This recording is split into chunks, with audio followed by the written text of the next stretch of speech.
Bonjour mesdames et messieurs, je suis ravi d'être avec vous aujourd'hui pour un nouveau pronostic de Quintet Plus qui se déroulera ce samedi 10 février 2024 sur l'hippodrome de Paris-Vincennes. C'est le prix de Munich, un groupe 3. On passe tout de suite aux conditions de course. C'est le prix de Munich, 2100 mètres à parcourir, départ autostart sur la grande piste de Vincennes.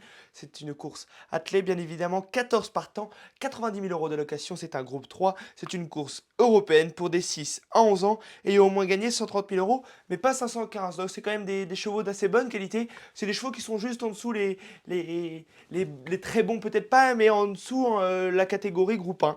Donc c'est des chevaux de bonne qualité. Il y a dans les chevaux qui vont courir, dans mes favoris même, il y a des chevaux qui sont placés de groupe 1, qui ont couru des groupes 1, des gagnants de groupe 2, groupe 3. Il y en a plusieurs. Et donc voilà. Donc c'est un quintet qui est assez facile à déchiffrer, du moins pour les deux trois premières places. Et puis après, ça se complique. Il y a beaucoup de chevaux qui peuvent rentrer dans la combinaison gagnante de ce quintet plus. Mais il y en a aussi certains que ça va être tout ou rien. On va voir durant cette analyse. Je commence. Mon favori sera le numéro 13, Ibiki Lowell, qui vient de s'imposer dans le prix Jean-René Goujon avec Eric Raffin en marchant une 10-4. Il vient de battre son record le jour du prix d'Amérique le 28 janvier. Voilà, c'est un cheval qui aime prendre le train à son compte.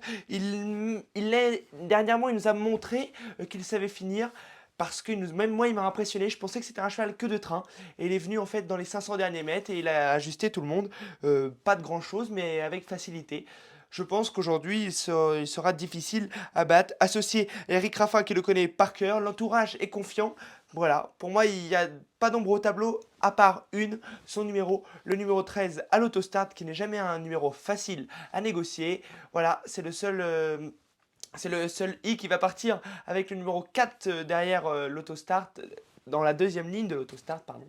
Donc ça va être assez difficile de se sortir de ce numéro, mais du moins au départ, hein, mais après, pour moi, c'est un cheval qui va se décaler, qui va être très offensif et normalement, il devrait être à la vie arrivée. On se souvient qu'il a été assez joué dans le prix du Cornelier, il était assez en vue et on se rappelle que ça n'avait pas du tout été. Il n'avait pas les allures au trot. Voilà pour ce numéro 13, Ibiki Lowell. J'enchaîne avec le numéro 4, Hip Hop au fort, pardon, n'importe quoi. Ce cheval-là, c'est un placé de groupe 1, deuxième de groupe 1, gagnant de groupe 2, gagnant du prix de Bretagne l'année dernière. Voilà, en 2022. Donc ça remonte quand même un petit peu. Mais c'est un cheval de très grande qualité. Il a été sixième du prix de Luxembourg, où on se souvient qu'il avait pris le dos de Fast Time dans la montée. Dans les tournants, c'est son habitude, il s'écroule, entre guillemets. Puis dans la ligne droite, il se relance. Et quand il s'est relancé, l'autre jour, il a fait une très très belle ligne droite et il a échoué de très peu pour la victoire, pour la cinquième place. Il faut s'en méfier, attention.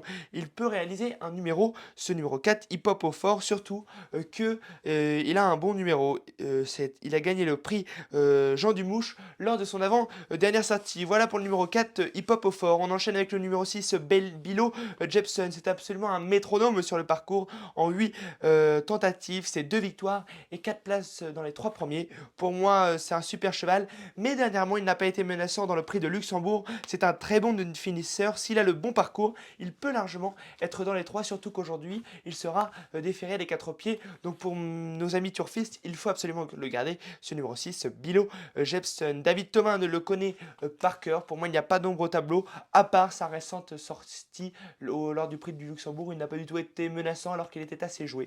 Voilà. Le numéro 6, Bilo Jepson, je pense qu'il faut oublier sa dernière tentative, du moins d'après son entourage, c'est ce qu'il faut faire, et il faut le reprendre. Et si on le reprend,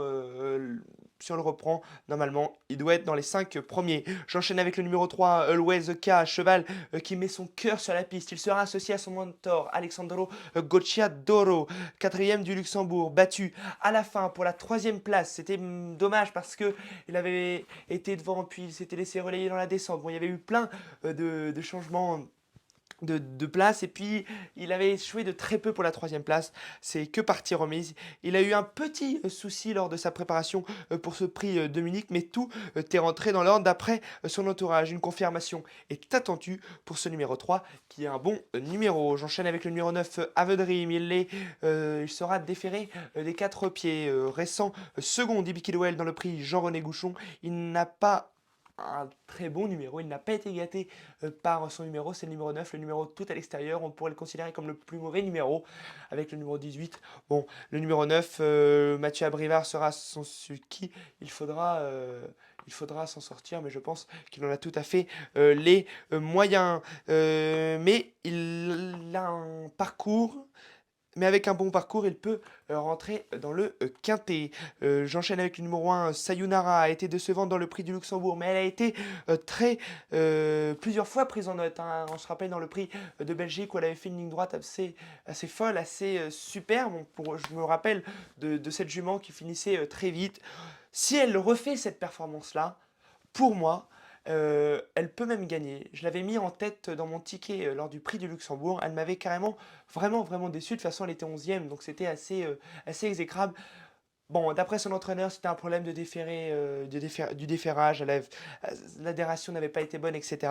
Bon, c'est ma méfiance, vraiment c'est la méfiance de la course, car elle peut très bien s'imposer avec Franck Tivard. L'entourage est confiant, il faut la racheter, c'est un rachat est attendu. J'enchaîne avec le numéro 2, Goéland Daufort, deuxième du prix du Forez, derrière Gaspard de Brion et Mathieu Abrivard. C'est un cheval qui peut faire une très belle performance, mais il a intermittent ce cheval, mais il a un super numéro, le numéro 2. Il peut être dans les 5 premiers.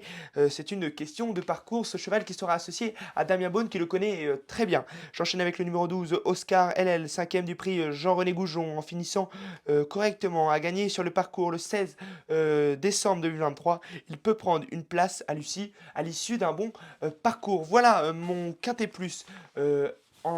Analysé, on va dire, et je le fais maintenant en chiffres. Le 13, Ibiki Noël devant le numéro 4, Hip Hop au fort devant le numéro 6, Bilo Jepson devant le numéro 3, Always EK devant le numéro 9, Have Dream devant le numéro 1, Sayonara, et je vais finir ma sélection avec le numéro 2, Goéland de Fort en 7ème position, et en 8ème position, le numéro 12, Oscar LL, qui n'a pas forcément un bon numéro, mais qui peut s'en sortir avec un parcours assez bon.